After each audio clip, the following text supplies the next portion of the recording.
Ooh, man. Okay. So what we're doing today is, as I promised on Twitter, as voted by the people, by the fans, by you guys, what we're going to be doing today is we're going to be reviewing the first solo video that I posted to my channel, and it was perhaps the most special one that I've ever done, and I didn't realize how special it was at this point in time. At the point in time that I did it, but I was super happy about it, as you can tell by my reaction if you've ever seen this video. But before we dive into it, I wanted to give a little background information. So the reason why this came up, or the reason why I even did it or attempted it, was because on the Old 40 Club and on Reddit, there was a lot of debates around whether you could solo Flareon or you could solo Jolteon. Simulators said that you could barely do it based on particular movesets and all this jibber jabber, and there was like huge debate on the 40 Club because someone had posted screenshots, but their screenshots were like a little bit sketchy because the times were like way off, and as an admin of the 40 Club, I was like, you know what, let me try it and I'll report back to see whether or not it actually is possible. So that evening I had 3 Golems and 3 Vaporeons at level 39, and I was like, okay, let me try this and see whether or not I could actually get it done. I actually can't remember if my Golems were they were at level 39, as I can tell by the 2875 CP. So my Golems were level 39, but there's no like relevant damage breakpoints after 39, so it didn't really matter that much. They would just got some additional HP, which doesn't, as you can tell in this battle, won't make a huge difference. And so I tried that evening, and I got super close with my 3 Golems and Vaporeons, but I was like, fell a little bit short. I reported back, and I'm like, okay, I'm gonna try again the next day.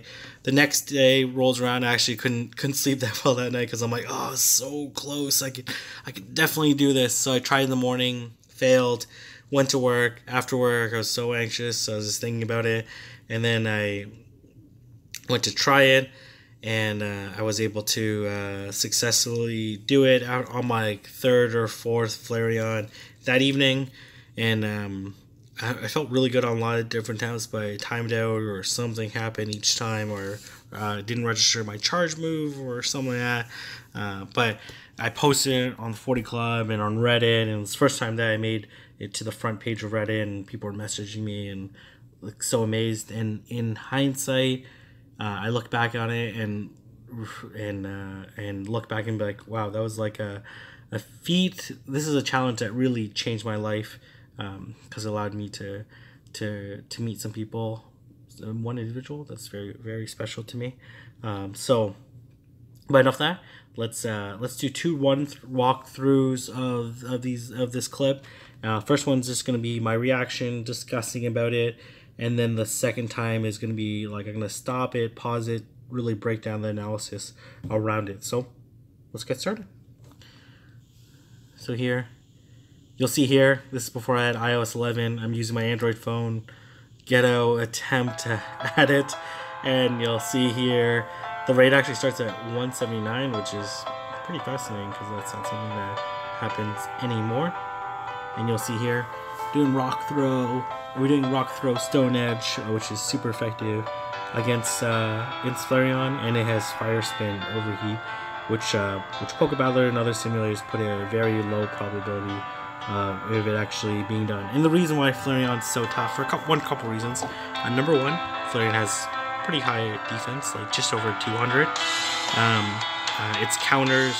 Its main counters are ground, rock, water. I might be missing some, but I believe those are its only weaknesses. Ground, before Groudon existed, the best ground counter was Rhydon like 220-ish attack stat, so not terrible but not great. With Mud Slap, Earthquake, pretty terrible moveset, so not that great. Its other counter, water, before Kyogre and before Waterfall Gyarados, like you had Vaporeon, you had Starmie, but they had like Water Gun, and not really that great move, and as well their attack sets weren't that stellar. So really you're left with Golem, who has Rock Throw, which is an amazing fast move. Same DPS as Waterfall, but way higher EPS, energy per second. It's able to get the charge move off way quicker than Waterfall. And then Stone Edge is that's why like even Almastar has a lower attack stat than Golem. In a lot of simulations, Rock Throw, Rock Slide, Almastar is better.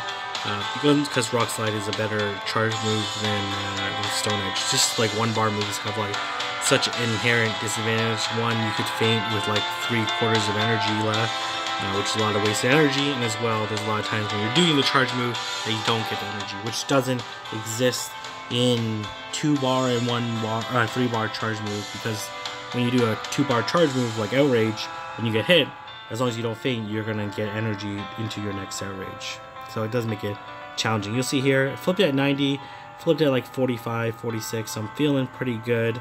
I faint here, I'm entering my last golem that I need, and I'm feeling really good here. But you know, to be honest, I've been in this position many times before, and it didn't turn out so well. I actually ended up soloing Flareon twice, but the second time I was trying to be creative. I put like my phone on this clip, I was like hanging it down, and then ended up stopping my recording, and and I was actually pretty mad about that, because I actually had posted a much better time, like 4 seconds left on Confetti. I know some people do it by the button, but you know, I record by Confetti. So there they would have said like it was 3 seconds left, and you'll see here super hype reaction, and maybe a little bit over the top, but these are like my raw emotions, because I was like, oh, I can't believe I got this done. Can't wait to tell the 40 Club. Can't tell people.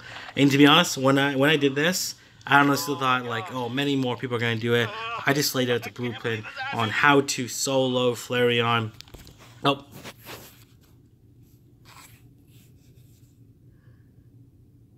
Oh, okay. I just laid out the I just laid out the blueprint on how to solo Flareon. I flipped my phone up and all this stuff. So.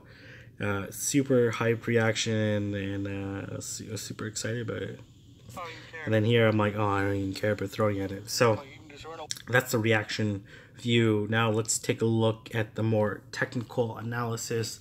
So if we look at the numbers, Rock Throw does 12 damage. Flareon as a tier 3 raid boss has 3,000 HP. So 12, 3,000, not a ton of damage, but not a little bit of damage. And then as well, Stone Edge does 94 damage, which is obviously applying the base damage of Stone Edge, and the defense and attack of Golem, and defense of Flareon, and the stab, and the super effective, and all that jazz.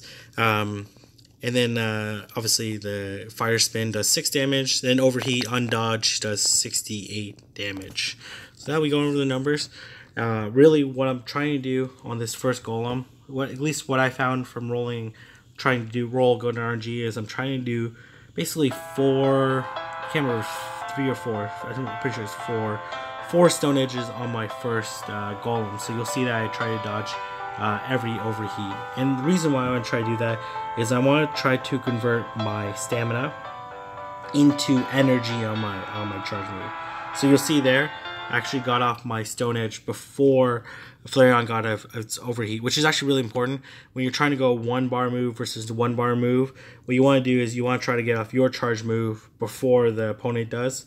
And the reason why you want to do that is that because you applied your energy first, it's going to tank it and as well receive energy, but it's already likely has a full bar move. So instead of getting hit and then hitting back, when you hit back, it starts to charge its charge move again, which means that we're more likely gonna keep falling behind. So, anyways, feel pretty fortunate about that. I dodged that first overheat one swipe. You kind of get used to this. Now we have like yellow flashes, and as well you'll see there's no button here, which makes it challenging because without the button, you can because it buffers your moves. You can tap the fast move too many times, and you end up doing 1 or 2 rock throws, which don't give any energy. And you'll see here, I actually wasn't sure. I knew overheat was coming, but I was too afraid of getting hit by the overheat and losing all that stamina that wasn't going to convert to energy. So that's why I did a double or triple dodge. And you'll see here, so fortunate. It does overheat here, and then I do my Stone Edge and register the Stone Edge in time. So it actually takes about 12 rock throws in about 15-second cycle to 12 rock throws plus the fire spins and the dodged overheats to charge golems Stone Edge. And you'll see here I decide to tank it, and if you count the rock throws, it's about 9 rock throws. That means it saved me 3 rock throws to charge my Stone Edge, which saved me about like 2.7 seconds, all that jazz. So there, here I dodge it, and I knew I could dodge it and then convert the Stone Edge. And then basically what you want to do to roll good RNG, it essentially comes down, when you're rolling good RNG, there's a couple things to keep in mind. Really 2 things. One is that you always get energy from the charge move of the raid boss, or wherever possible, because that more energy means more DPS. Second thing is that when you faint, you have very little or almost no energy. When you have very little or almost no energy on your charge move, that means that you didn't waste any charge moves. So you see here we're going in, and it's being a little bit passive here. So I was very lucky there that I didn't do an overheat, and it still hasn't done an overheat. And I'm gonna probably tank this next one, which I do, which is like, you know, debatable decision. You'll see actually there I did 1 extra rock throw than I needed, which resulted in a little bit of wasted energy. So here I flip it at 47, 46. I feel pretty good about it. And then I'm actually very lucky here that it does decides to do an overheat instead of a fire spin, because I might have fainted to that fire spin. So I'm going into the last golem. I'm feeling pretty good. I know I'm in a good position. I know I had like really good runs on my previous golem, and I flipped it at 47. So I'm like, okay, I'm gonna get this done. The only thing I'm worried about is that sometimes when you hold down your screen, which I'm surprised I didn't break my screen at some point in time, that you don't register the charge move or rubber bands or any of that stuff. You see here, I do the Stone Edge. I'm not even worried about the fact that I didn't get energy from that, because I know I'm only going to have time to do rock throws. I'm not going to be able to cycle to another Stone Edge. There you go. I see confetti. Oh man, so excited. Actually, confetti looks way lower graphics back in this video than it did in the other one, in how it is right now. So super excited, super pumped, and yeah, that's essentially me breaking down soloing Flareon. I am planning to do a couple of other videos on a couple other requests, but if there are any requests or any videos that you want me to break down, let me know in the comment section below. Don't forget to follow me on Twitter, Pogo King, and then as well, if you enjoyed this video, give it a thumbs up. Don't forget to share it. If you haven't subscribed already, don't forget to subscribe, because I'm about to put out some like really crazy trios of Kyogre, some stuff that's never been done before. So I look forward to seeing everyone in the next video.